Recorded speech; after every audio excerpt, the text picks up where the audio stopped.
Umalis kami ng bahay, napakaganda ng panahon. At syempre dito nga pala ako sumakay sa likod ng pickup kasi gusto kong video at para makita nyo naman yung magandang lugar. Pero sa hindi inaasahan ganito yung nangyari at talaga namang napakalamig. Grabe ulan! Dito rin ako bumili ng yelo nun guys. Ito nakaraan. Atin yata yan. Nilagay na namin dyan guys. Pero bago ang lahat ng yan, ito muna ang mga nangyari dito. Talaga namang basang-basa kami ng ulan dahil sobrang lakas talaga ng ulan at hindi tumitigil. Guys, good morning at pupunta nga pala kami guys uli ng General Nakar. Babalik ulit kami guys ng General Nakar. So, ano ngayon? Saturday ulit. Kasi may gagawin kami doon. Kasama namin si Tito Boy kasi magtitingin siya ng landscape nung ginagawang resort nila at Aileen. So ito yung pick up guys at inaantay ko na lang sila Lolo Kap. Nasa taas pa sila. Siyempre waiting tayo. Medyo maaraw naman guys, medyo maaraw pero makulimlim ang langit pero medyo may blue na konti at sana hindi kami ulanin at doon ako sasakay sa likod. So nandito ako guys sa likod. Ito yung mga dala namin guys. Ito yung mga tiles na sira na binaklas namin doon sa bahay. Bigyan namin sa atin ni Pam. Namin bababa sa atin niya sa Nakar. Meron kami doon pagkain natin yung pagkain namin. Inaantay lang namin Lolo Kap. So dito ako nasakay sa likod. Sana wag umulan at medyo makulimlim yung panahon. So inaantay ko lang sila Lolo Kap. Ayun palabas na sila. Guys, palis na nga pala kami. Kaya naman Tito Boy. Lolo, ha? 20. Ang? Oh, 20. Nilagdagan ko pa ng dalawa. So palis na kami guys. Sana huwag umulan. Guys, paalis na kami guys. So dito ako nakasakay sa likod. Nakasakay sa likod guys. Ito guys, nagtitinda ng ano. At ang daming kumakain nga pala guys sa Lumihan. Hey! Dito tayo guys. Ang daming kumakain sa Lumihan. Let's go na. Tayo na ang General Nakar Quezon. Dito tayo pepesa sa likod para makita natin yung mga gagandang tanawin. So, palabas na kami guys, palabas na kami.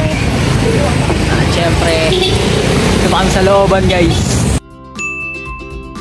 Syempre, nandito na nga pala kami sa highway. Kaya lang, idadaan kami dito sa may vulcanizing shop. Kasi sinabi ko sa Lolo Kap kanina na medyo malambot yung isang gulong namin. Kailangan namin dumaan dito sa vulcanizing. Bale guys, dumaan kami dito sa may vulcanizing dito guys. Doon wala pang nagbo-vulcanize. Kaya babalik kami guys ng bayan. Doon kami sa bayan pupunta. Papacheck naman yung mga gulong kasi marami kaming karga mamaya.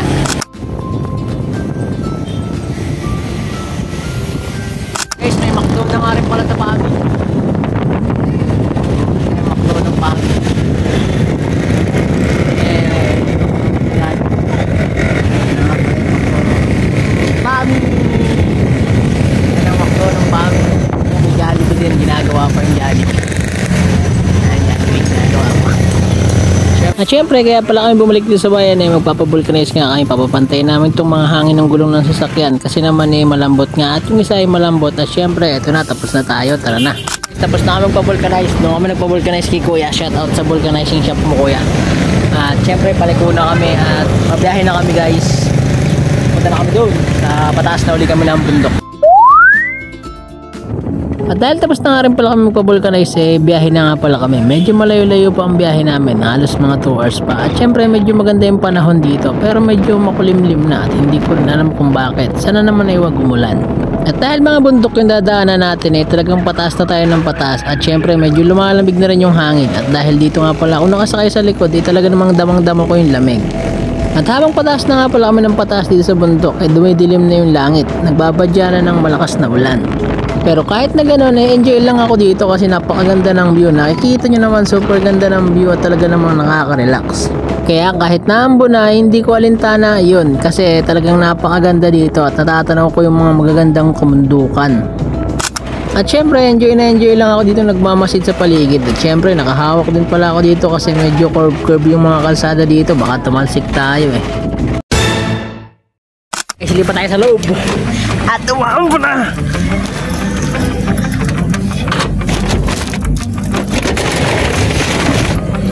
Umaambo na guys, pasok ko sa loob. At dahil lumalakas na rin pala talaga yung ambon eh, pinapasok na ako ng lolo ko dito sa loob at mababasa ako. Kaya dito na lang ako nag-video para makita nyo naman yung magandang bundok pa rin. At syempre medyo malakas na talaga yung ulan. Guys, pakaliwa lang nga po kami ulit dito guys. Diyan kami, pakaliwa na kami dyan. Kaya lang ang lakas ng ulan. May dilaw na yun. Eto guys.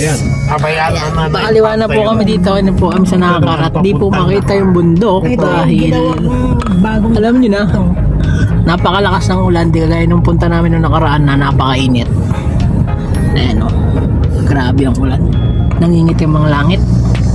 Basang-basa na rin pala tong salamin ng sasakyan kaya sobrang lakas na talaga ng ulan dito at hindi namin alam kung bakit. Nawan tulay. Dati doon sa banda ron tumatawid kami ng bangka. Ngayon medyo mababaw na ilog lang to eh. So, itong ilog na to, kaduktong to ng dagat. Oo, yan ang kaduktong ng dagat. Yun. Dulo nito, dagat yun. So, ito rin yung diyan nagmi-meet yung Tabang at saka Alat doon. Hindi po kayo makadaan. May harang dito. Tigil na lang po kami dito. Nagbababa kami ng tiles. Hanggang dito lang po siya guys. Kaya maghahanap tayo dito ng pag-routinan kasi hanggang dito na lang itong ating hindi tayo dito, wala tayong for U-turn. Patay tayo dyan, mahaba-habang atrasan to.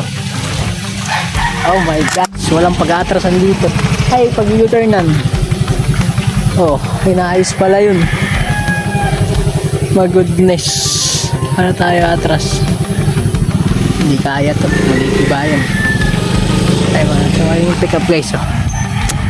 Hindi tayo pwede dito. Paano tayo nito? Bababa naman yung tiles. Dito na lang ibababa sa baba. At di na kaya dun. Durog-durog na yan. Bababa kami. Next time baba na namin. Tayo naman. So ito na yung mga tiles na inarga namin. So titingnan ko muna kung pwede mag-U-turn dun. Sige, siya lang mo siya para Tingnan ko po muna kung matigas. Natin kung matigas yung lupa dito. Hindi tayo mag-U-turn dito. Kasi malitid ang kalsada. Parang natin dito. Ito guys, yung tigas. Pwede po? Pwede. Matigas po, matigas. So yan guys, dito tayo mag-U-turn. Dahil maliit yung kalsada tayong paglutin. Po yung pick up, hindi nilolok up, nakapayong din. So atras siya dito. Guys, sumatras na po yung pick up.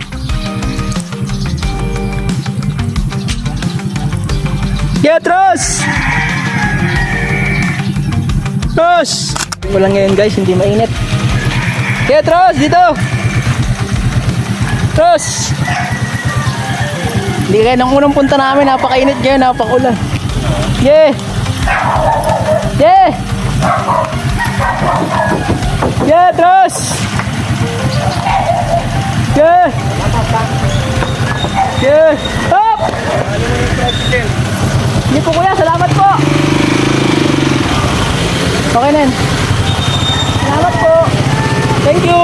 Naulan, lakas! Sige, Pam! Ito na! Tras, konti! So yun guys, dito kami nag-U-turn. At ang lakas ng ambon, basa na yung camera ng aking camera. So dito kami. Yun, papasok na ako sa loob. Pasok na tayo sa loob at malakas na ang ulan. Grabe. Nice one. Grabe ulan. Ang kami ng isda. Medyo maulan. Talagang maulan dito guys. At ang dilim ng langit. Tapos bibili kami ng isda dito. Ito nga pala yung mga isda guys. Hello po! Bili na po kayo sa amin talipa pa mga sariwang isda. Sariwa daw isda na guys. Mas kalalaki ng isda guys. Hindi, isang gusto. Saan mo po gusto? Laki ng isda guys. May pusit. Pusit, sir! Pusit po! Tambakol. Labasa. Takul pala, tambakol. Sir, tulingan po. 200 lang po. Ay, 180 po ang kilo, 180. Kanya naman tayo binita. Dati, Diyan lang daw tayo bibili kay nanay. nakilo yung isang malaki.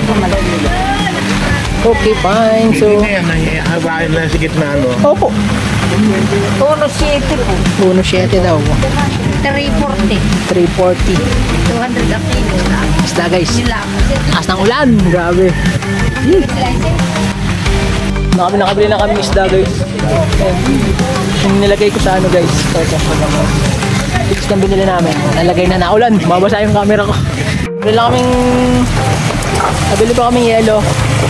Nalagay sa isda. Sa tindahan nila ate. Hindi ko alam kung anong pangalan nito. Taas ng ulan dito sa Nakar guys. Hindi kaya nung unang punta namin, napakainit. Ayun eh oh. Grabe ulan. Dito rin ako bumili ng yelo nun guys. Nung nakaraan. Doon nga bumili ng isda. Lakas ng ulan. Ang lakas ng ulan, nabili pa rin sila Lolo Cup dun. Kahit malakas yung ulan. So dito si Pam. Bumili kami ng yelo, lalagay namin tsaka uling. At napaka-ulan talaga dito sa Nakar. Grabe. My goodness. Yung yelo guys, tsaka yung isda. Atin yata yan. Nilalagay na namin dyan guys. Pinabasag ni Pam. So meron pang binibili dun guys. At napakalakas talaga ng ulan. Oh ina, tinamaan pa yung camera. Yan, binasag na para sod na sod. Ang layo pa doon pa kayo pupunta guys. Ang dilim. Grabe. Whew. Wow! Guys, nandito na kami. Basang-basa ako ng ulan. So ito nga pala guys yung ginagawang resort nila Ate Aileen. Dito kami pupunta. Kaya kami pumunta ngayon guys. Kasama naman yung Tito Totoy. Ay, Tito Boy. Siya guys yung magla-landscape dito. Yung design yata. Kaya sinamahan namin. Kaya bumalik kami dito guys. So maraming tao ngayon dito guys. Kasi nandito din yung mga engineer. So yan guys, tamo laki ng building, tingnan nyo. Guys, yung building nung pinakita ko nung nakaraang vlog ko guys. So may part 2 natin. Ayan. So medyo maraming tao dito ngayon. Na dun sa may kubo. Ilang kubo. So hanggang dito muna guys at ako ay magluluto muna. Talaga maligo! Woo! Punong-puno yung aming pick up ng graba. At iuwi pa namin ng pamiyan.